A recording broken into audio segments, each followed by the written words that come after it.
આ છે APC circle આણંદનું અને આ બા છે. કેમ છો માજી? મજામાં? મજામાં છો? આ કરિયાણાની કીટ છે, હું દરેક લોકોને આપતો હોઉં છું.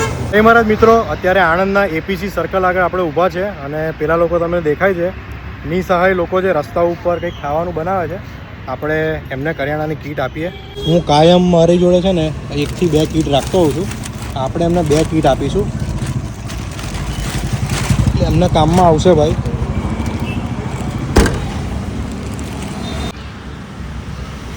આ છે એપીસી સર્કલ આણંદનું અને આ બા છે. કેમ છો માજી? મજામાં? મજામાં છો? આ કરિયાણાની કીટ છે, હું દરેક લોકોને આપતો હોઉં છું.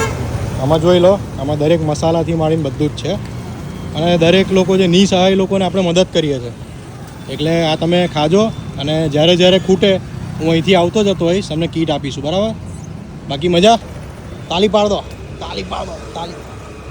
તો મિત્રો, આવી રીતના તમે પણ નિસહાય લોકો છે એમને હેલ્પ કરતા રહેજો. આણંદ એપીસી સર્કલ આગળ છે, આ બેન છે અને જે લોકો અમને મદદ કરશે મજા આવશે. અને ઘણા લોકો મને જે સહયોગ આપે છે એ બદલ તમને ખૂબ ખૂબ આભાર. લંડનથી, જે અમેરિકા છે, નડિયાદ, મહેસાણાથી, અને આવા લોકોની મદદ કરજો, બરાબર માસી? શું કહેવા માંગો છો બીજું? શું કહેવા માંગો છો? આ ખાશો ને મસ્ત, હે ને? અને જ્યારે જ્યારે ખૂટે ત્યારે મને કહેજો, બરાબર? હું આવીને આપી જઈશ. ટાટા ટાટા. ચલો મિત્રો, મળીએ. જય મહારાજ.